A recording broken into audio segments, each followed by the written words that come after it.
Hi విగోస్, నమస్తే. అందరూ ఎలా ఉన్నారు? బాగున్నారని అనుకుంటున్నాను. సో ఇవాళ మనం వైట్ రైస్ని డైలీ 2 టైమ్స్ తీసుకుంటే ఎలాంటి ప్రాబ్లమ్స్ని మనం ఫేస్ చేస్తాము అనేది తెలుసుకుందాం. అండ్ టిఫిన్స్లో కొంతమంది రైస్లు తీసుకుంటారనమాట. సో అలాంటప్పుడు 3 టైమ్స్ ఇన్ అ డే అవుతుంది కదా అవి. అండ్ దోశ, ఇడ్లీలో కూడా బియ్యం కలుస్తాయి. సో అలా మనం రెగ్యులర్గా బియ్యంని మన బాడీలోకి తీసుకుంటే, ఎస్పెషల్లీ వైట్ రైస్ని మన బాడీలోకి తీసుకుంటే ఏమవుతుందో ఇవాళ తెలుసుకుందాం. సో ఎవరైనా కొత్తగా మన ఛానల్ చూస్తున్నట్లయితే ప్లీజ్ నా ఛానల్ని సబ్స్క్రైబ్ చేయండి అండ్ నా వీడియోస్ మీ ఫ్రెండ్స్కి షేర్ చేయండి. సో దట్ నాకు మోటివేటింగ్గా ఉంటుంది ఇంకొన్ని వీడియోస్ చేయడానికి. White rice. So south Indians అందరికీ కూడా వైట్ రైస్ అంటే ప్రాణం అండి. అందరూ వైట్ రైస్ తినేస్తారు. సో హ్యాపీగా తినేస్తారనమాట. బట్ వైట్ రైస్ తినడం వల్ల మనకి డిసడ్వాంటేజెస్ చాలానే ఉన్నాయి. సో తినచ్చు, కానీ దానికి ఒక లిమిట్ ఉంటుంది. అండ్ డైలీ 2 టైమ్స్ తిన్నారనుకోండి అదే ప్రాబ్లం. అలాంటిది 3 టైమ్స్ తింటున్నారనుకోండి అప్పుడు ఎలా ఉంటుంది మీ సిచ్యువేషన్ ఆలోచించండి. అండ్ నెక్స్ట్, సో మీరు వైట్ రైస్ తీసుకున్నారనుకోండి 3 టైప్స్ ఆఫ్ ప్రాబ్లమ్స్ని మీరు ఖచ్చితంగా ఫేస్ చేయాల్సి వస్తుంది. ఆ 3 టైప్స్ ఆఫ్ ప్రాబ్లమ్స్ ఏంటి అంటే, ఫస్ట్ థింగ్ వచ్చేసి డయాబెటీస్.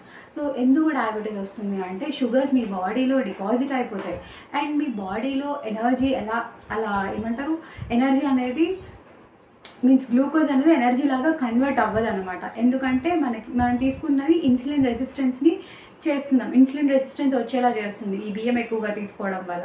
సో షుగర్ లెవెల్స్ అనేవి పెరిగిపోతూ ఉంటాయి.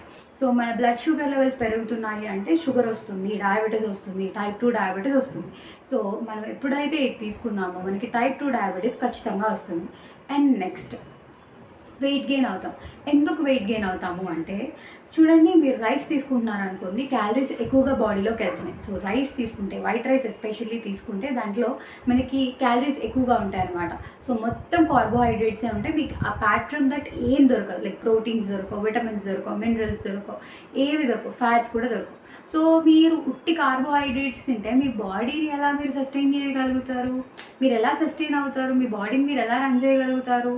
సో ఒకవేళ ఇలాగే రైస్ కంటిన్యూస్గా తిన్నట్టయితే మీ బాడీలో ఏం జరుగుతుందంటే ఫ్యాట్ డిపాజిషన్ స్టార్ట్ అవుతాయి.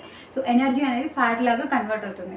అండ్ మీరు దానికి తగ్గ వర్కౌట్ చేసినా కూడా ఎంతో కొంత ఖచ్చితంగా ఫ్యాట్ లాగా కన్వర్ట్ అవుతుంది. ఒకవేళ మీరు తిని ఏ పని చేయకుండా ఉన్నట్లయితే 3 పూటలా తిని అన్నం తిని, అప్పుడు ఏమవుతుంది అంటే ఆ కార్బోహైడ్రేట్స్ అనేవి ఎనర్జీ లాగా కన్వర్ట్ అవ్వవు. ఎందుకంటే ఓకే, నా బాడీకి ఇప్పుడు ఎనర్జీ రిక్వైర్మెంట్ లేదు అని మీ బ్రెయిన్ సిగ్నల్ ఇస్తుంది. సో ఆ ఇచ్చిన సిగ్నల్కి ఏం జరుగుతుంది అంటే, ఓకే మనం ఫర్దర్గా యూజ్ చేసుకుందాము అని ఒక థాట్లో అదేం చేస్తుంది అంటే ఫ్యాట్ లాగా కన్వర్ట్ అవుతుంది.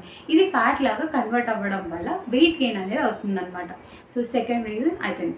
Third one, most important one, mall nutrition deficiency. So usually nutrition deficiency అంటే ఏంటంటే, మనకి ఒక కంప్లీట్ మీల్ అంటే ఎలా ఉండాలి అంటే ఫైబర్స్, ప్రోటీన్స్, మినరల్స్, వైటమిన్స్, వీటితో పాటు కార్బోహైడ్రేట్స్, ఫ్యాట్స్, ఇవన్నీ ఉంటేనే అదొక కంప్లీట్ మీల్, బ్యాలెన్స్డ్ డైట్ అని చెప్తాం. సో ఇప్పుడు మనకేంటి అంటే ఇవన్నిటిలో కూడా మనది ఏం మిస్ అవుతుంది ఇక్కడ అంటే, ఫస్ట్ థింగ్ వచ్చేసి proteins, next fats, next vitamins, next minerals and fibre. So ఇవన్నీ కూడా మనం మిస్ అవుతామన్నమాట ఓన్లీ రైసే తీసుకుంటే. సో మీ బాడీకి కావాల్సిన ఏ విటమిన్స్, మినరల్స్, న్యూట్రియంట్స్, ఫైబర్స్ ఇలాంటివి ఏవి కూడా మీ బాడీకి అందవు. సో ఇక్కడ వచ్చిన ప్రాబ్లమే ఇది. మీకు ఓన్లీ కార్బోహైడ్రేట్స్ వస్తే అవి ఫ్యాట్ కింద కన్వర్ట్ అవుతున్నాయి, కానీ మీరు తీసుకున్న ఫ్యాట్, ఒరిజినల్ ఫ్యాట్ ఉండాలి కదా, అది లేదు. సో ఇలా చాలా ప్రాబ్లమ్స్ ఎరైజ్ అవుతున్నాయి అన్నమాట. అండ్ ఈ 3 ప్రాబ్లమ్స్ మేజర్ కారణం. మరి ఏం చేయాలి? రైస్ తినడమే కాదండి, ఒకవేళ రైస్ తినొద్దు అంటే ఎలా మానేయగలుగుతాం? సౌత్ ఇండియన్స్లో నరాల్లో బియ్యం ఉండిపోయినాయి కదా, అన్నం ఉండిపోయింది కదా, మరి ఏం చేయాలి అంటే దానికి తగ్గట్టుగా, అంటే ఇప్పుడు మీరు రైస్ ఇంతే తీసుకోండి, రైస్ క్వాంటిటీ తగ్గించుకోండి. అండ్ రైస్ ఎంత తింటున్నారో దానికి తగ్గట్టుగా ఫైబర్స్ పెట్టుకోండి, లేదంటే ప్రోటీన్ పెట్టుకోండి. అలా అయితే మీ బాడీకి కావాల్సింది దొరుకుతుంది. అండ్ గుర్తుపెట్టుకోండి, ఎప్పుడైనా కూడా మీరు ఎలా తినాలి అంటే మీ బ్యాలెన్స్డ్ డైట్ ఖచ్చితంగా చేసుకోండి. కొంచెం ఫైబర్స్, కొంచెం ప్రోటీన్, కొంచెం ఫ్యాట్స్ అండ్ కొంచెం కార్బోహైడ్రేట్స్. అండ్ మీరు తీసుకునే ఆ వెజిటేబుల్స్లో ఖచ్చితంగా ప్రోటీన్స్, న్యూట్రియంట్స్, వైటమిన్స్, మినరల్స్ ఇవన్నీ కూడా దొరుకుతాయి.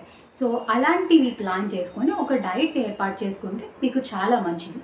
అండ్ నెక్స్ట్, మరి ఉట్టి రైసే 3 టైమ్స్ తినకూడదు అంటుంది కదా, మరి ఏం తినాలి అంటే క్వినోవా తీసుకోండి. ది బెస్ట్ ఫుడ్ అని చెప్తాను నేను క్వినోవా. బ్రౌన్ రైస్ తీసుకోండి. ఇవి లేదు అనుకుంటే మీకు గోధుమ రవ్వ ఉప్మా ఐడియా ఉంటుంటుంది.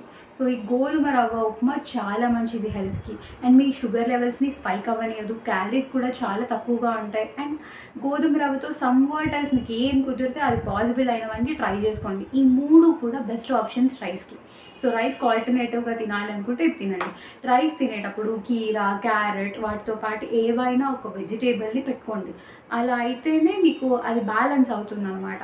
సో ప్రోటీన్ కూడా అలాగే పెట్టుకోండి. రైస్ ఎంత తింటున్నారో ప్రోటీన్ అంత పెట్టుకోండి. అండ్ ఇప్పుడు చెప్పిన ఫైబర్ రిచ్ లాంటివి కూడా పెట్టుకోండి. అలా అయితే మీరు తిన్నది బ్యాలెన్స్ అవుతుంది. షుగర్ లెవెల్స్ అనేవి మీకు స్పైక్ అవ్వవు, వెయిట్ గెయిన్ అయ్యే ఛాయిస్ ఉండదు.